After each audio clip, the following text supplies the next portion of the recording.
I really think that TikTok by now has become a beacon of censorship for the intellectually and empathetically challenged, and Instagram's just dead. Anyway, I'm at home. I have some plague from daycare again, and so I'm socially distancing myself from other moms, which is fine because I don't want to hang out with them anyway. But what do you do when you are kind of tired, under the weather? Your voice sounds like this. Of course, you record a podcast. Sure, that works always, because nobody ever finds that annoying.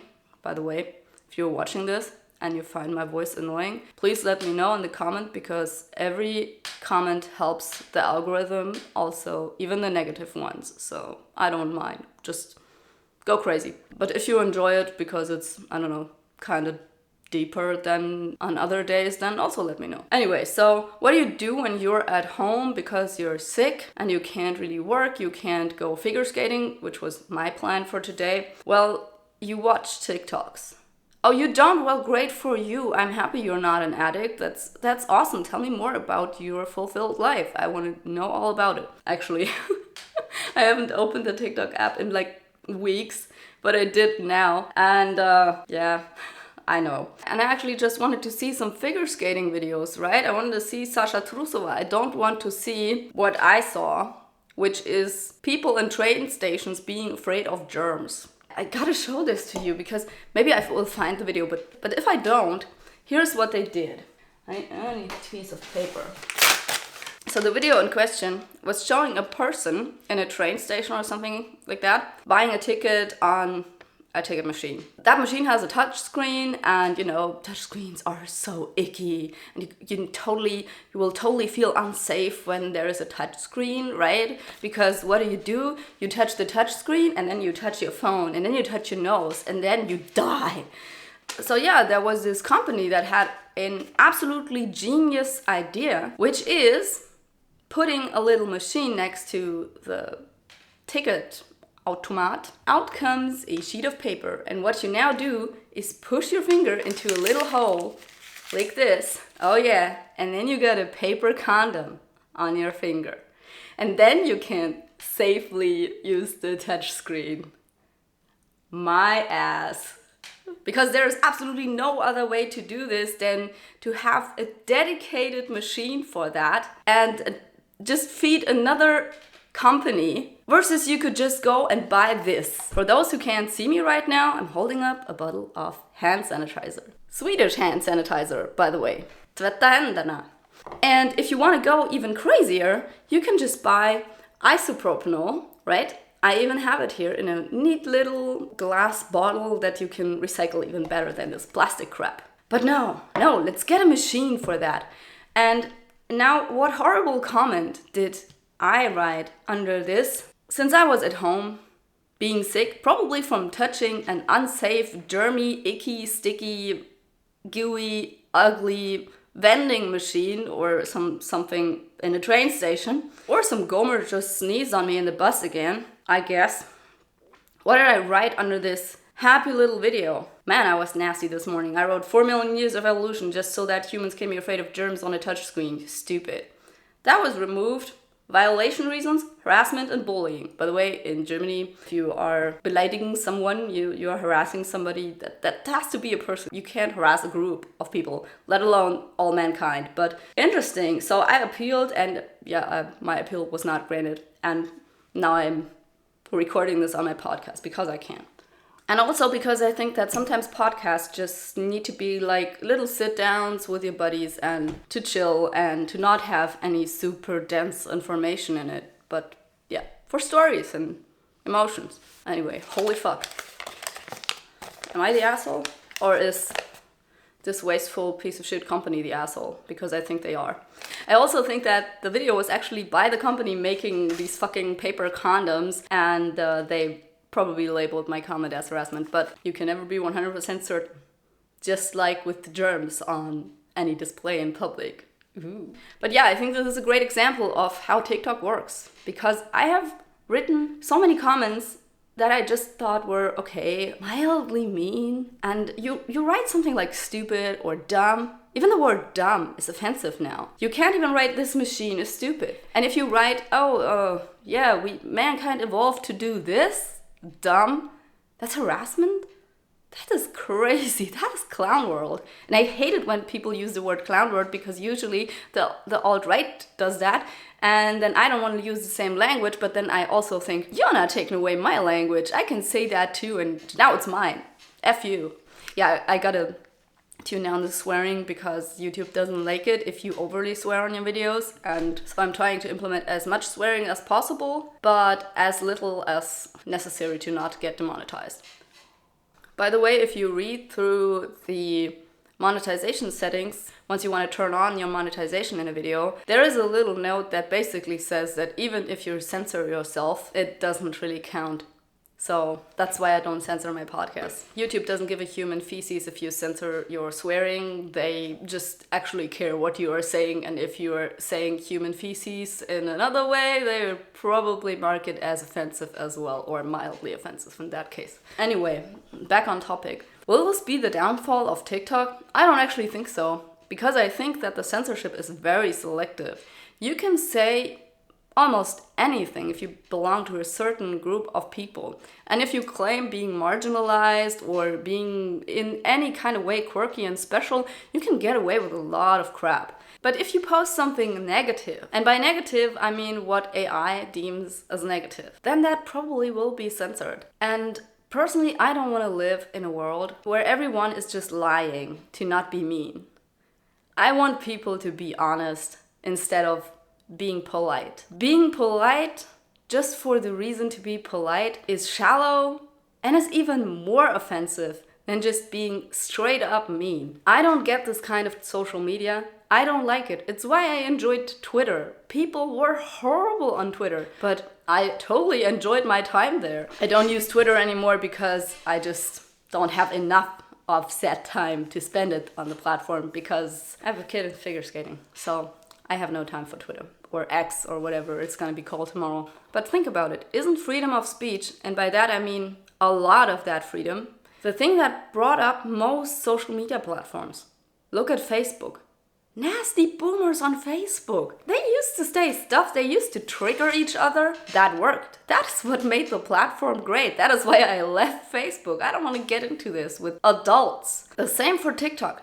TikTok in the beginning was just crazy. It was so astounding to me how honest people were on this platform, how much they were sharing, and it was just quirky. And personally, I like TikTok. I don't think it's a horrible platform, even though it basically fries your brain. But, just to look at it on the shitter, why not?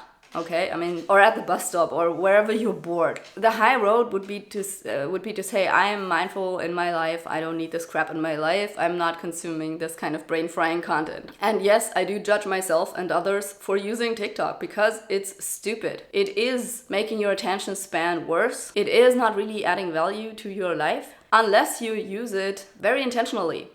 For instance, what I do is I search stuff on TikTok, preferably hairstyles. I mean, not for myself. I mean, you see what kind of a mess this is. There is not really much I can do about my own hair, but my daughter's hair, oh yes. I can't even begin to say how much I have learned just from using TikTok. Amazing.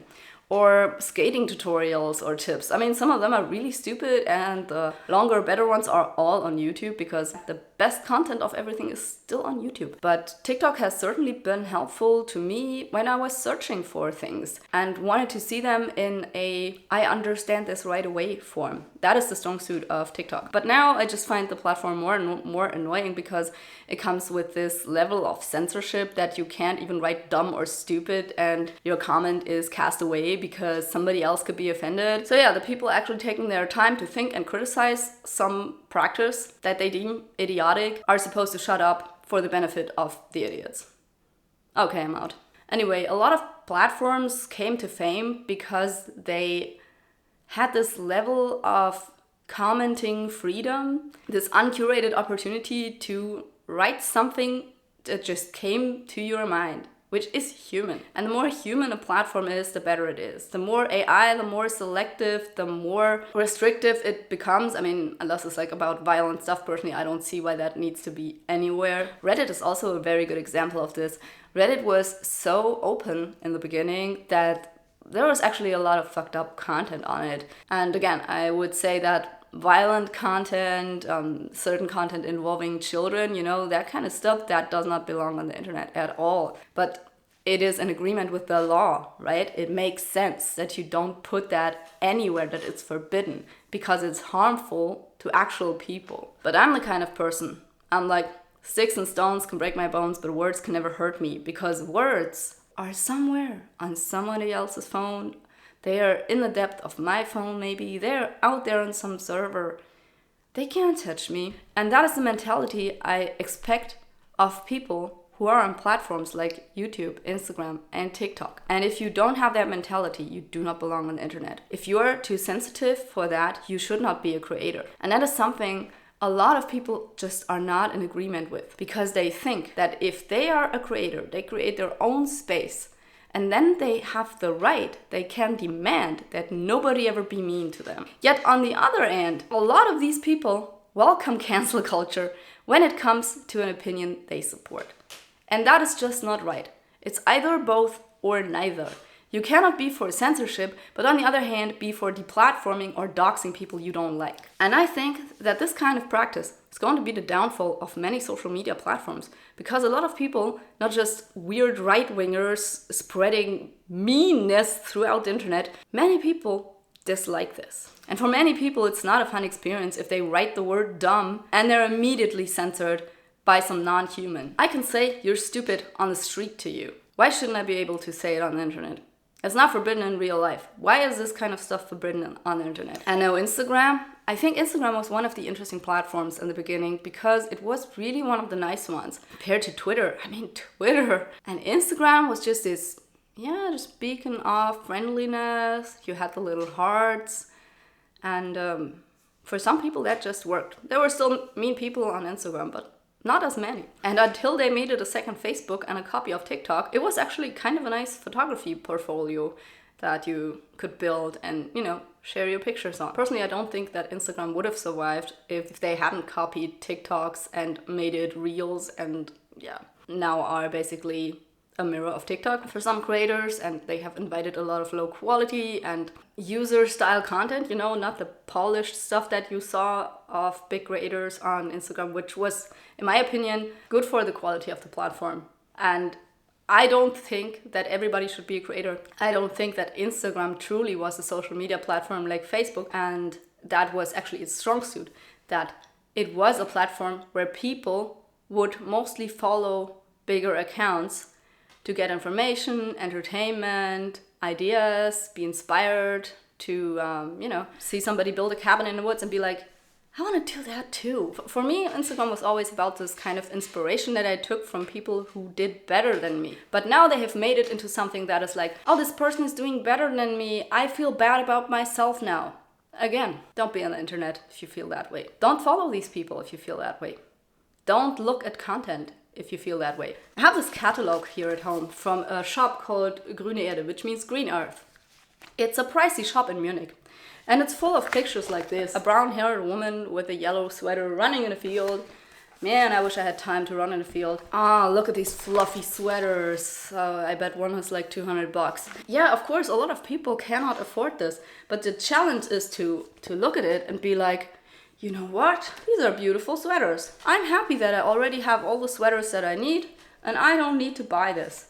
I don't need consumerism. I don't need validation from external sources like Instagram followers. I'm happy where I'm at.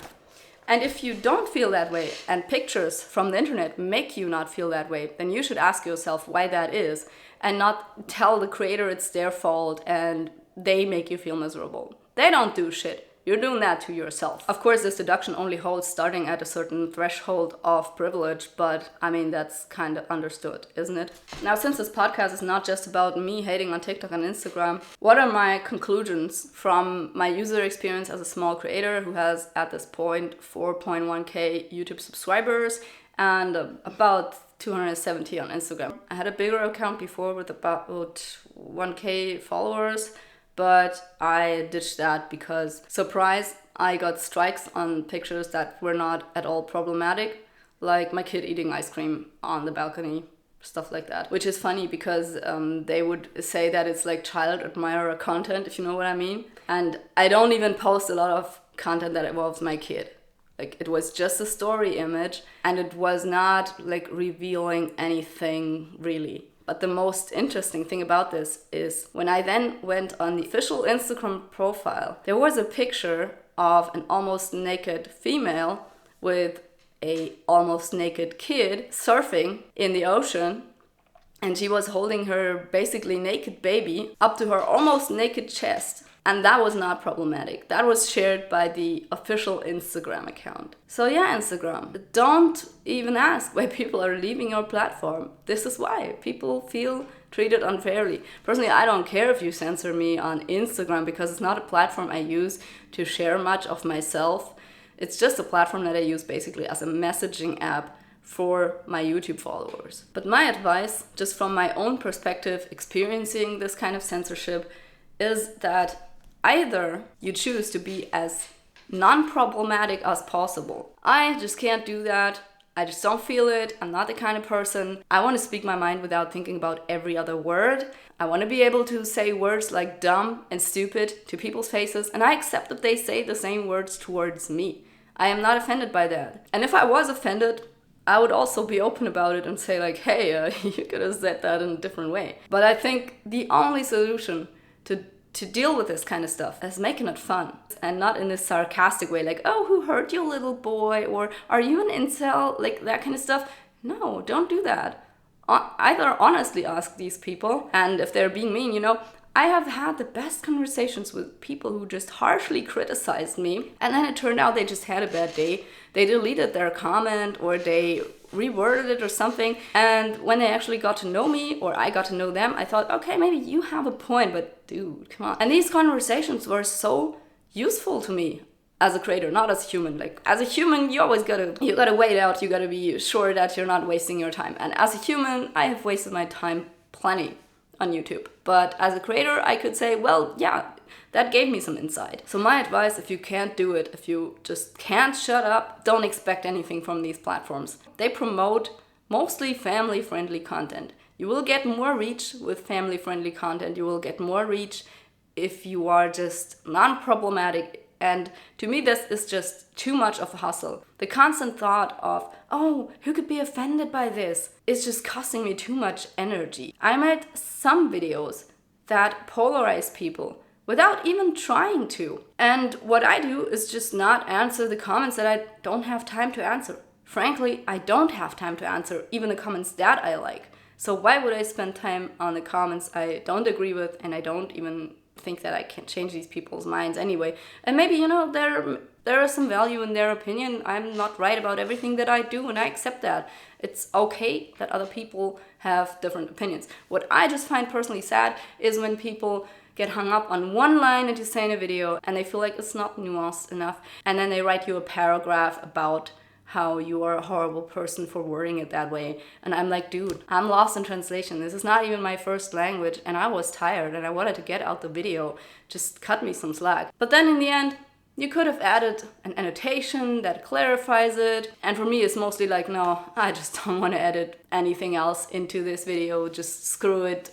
The ones who get it. And the ones who don't, well, screw them. And that is the kind of attitude I will maintain for the foreseeable future with my social media channels, because I do not have time to care about this kind of stuff. I do not have time to invest money and energy into platforms that either censor you for mildly mean comments. I have no time to waste on platforms that only push out family-friendly content, when some of it really just isn't family-friendly at all, but because it feeds into a certain narrative that they want to push, they just overlook it. Yeah, I just don't have time for that. So my focus is clearly on YouTube. And I think that creators on YouTube should also be a little bit worried about the censorship on YouTube, as YouTube, of course, is also trying to be advertiser friendly. My opinion on this is that YouTube should actually educate the advertisers rather than the creators. Because come on, swearing is normal. People swear on a daily basis in their lives. I swear all the time. I say scheiße all day long. I mean, not all day long. It's not every other sentence. But it does not occur rarely enough that I would be able to count it. So yeah, this very US American perspective that you have to bleep out everything because you just don't say that is weird to me as a European. And it's also weird to me as a person who likes to hear others swear. I just think it's fun. I look for podcasts, and when I see the little E for explicit pop up in the title, then I'll be like, oh yeah, this podcast is probably gonna be fun. I'm gonna listen to this over that other one that I wanted to listen to on the same topic, because this one is explicit. Therefore, people are probably enjoying themselves while talking about shit. Makes sense. And that might be superficial, but I find it just less entertaining when people don't speak freely and try to suppress their swearing.